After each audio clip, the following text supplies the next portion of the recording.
Alfie Solomon's, yeah, he's come out of his Newcastle win last week very well. He's on track for his Coventry run. The race he ran in at Newbury was what I think is going to be one of the hottest 6 furlong maidens so far this year.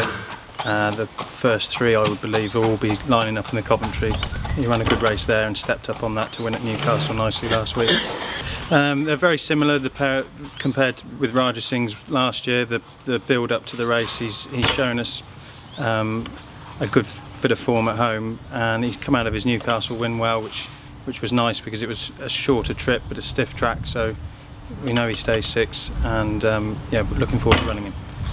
So Rumble in the Jungle, he's going to have 2 entries, but we're leaning towards the Norfolk. He'll also have an entry in the Windsor Castle.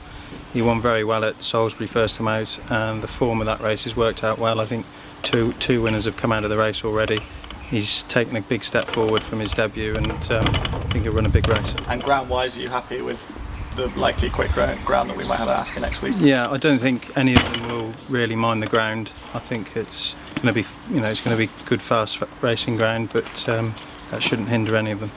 And lastly, for the 2-year-olds, Cococabala won last week at Wetherby. How is he ahead of Asker next week? Yeah, no, he's come out of the race fine. He won well that day at Wetherby.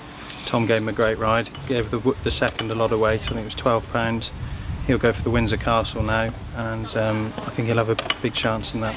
Kaiser Soze in the Hunt Cup, he's got a few to come out. We're sort of on the cusp of whether we're going to get in or not, but it's looking more likely than not that we'll get in. So he's in great form. He's due his final bit of work this week, and I think he's got a very good chance. I think the race will sort of, play into his strengths really.